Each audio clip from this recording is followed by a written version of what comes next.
Well, testimony continues in the Larry Millete murder trial today. Investigators from the Chula Vista Police Department on the witness stand, including a forensics investigator who documented multiple search warrants executed at the Millete home. News 8's Kelly Hessedal joins us live from the South Bay Courthouse. Kelly, you just stepped out of the courtroom there.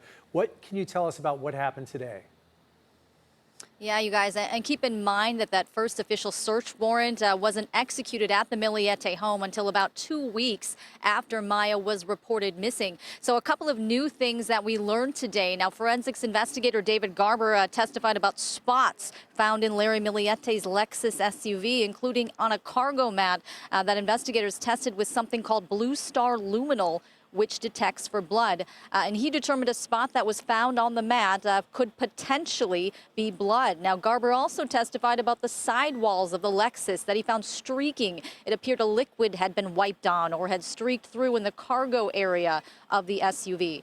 However, during cross-examination, the defense pointed out that the tests that were done were presumptive tests, and further testing had to be done to prove what the fluids were, which I suspect that this is something that's going to come out later in the trial.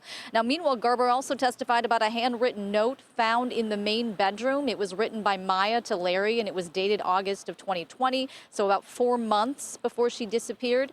And it said things like, quote, "I want to be happy, and happy is not with you. Quote, let me find my peace, and I can't find it with you." Garber also talked about a computer found in the bedroom of the couple's daughter, and the search history showed things like how do you mentally torture someone, how to mentally torture someone with words. So back out here live. Now, during cross-examination, the defense pointed out Garber took photos of lots of things, including Larry's desk at his workplace, and there were several photos of Maya. There were several photos of the children, of the family, and I think that was to indicate and to remind to the jury that Larry was a husband and he was a father and he loved his children. Anna and Carlo. A lot going on there, Kelly. I understand there was also a new face in the courtroom gallery, Maya's sister, Mary Chris. She was on the witness stand last week.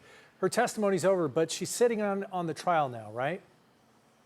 That's right. For the first time today, Mary Chris was allowed to enter the courtroom. She is seated in the front row with her husband, Richard. His arm is kind of around her this entire time. Now, after just as we were about to take the afternoon break, the judge was talking with the attorneys about this and basically said, yeah, I'm going to allow her to sit in on the rest of the trial because her testimony is over. So then the defense said, well, Larry's parents would like to sit in on this trial as well. However, the prosecution indicated they're going to be calling at least Larry's father to the witness stand to testify, possibly also his mother as well as his aunt. And we learned today there are 152 witnesses on the witness list, though it's certainly possible that not all of them will be called to testify. Yes, I've actually been a part of a trial before, and you cannot be in the courtroom until you take the witness stand yourself. So I understand how all that works. A hard 5 years for that family. Thank you so much, Kelly. And we are streaming the latest coverage of the Millete case through the CBS 8 app. You can download it on your phone or TV for free.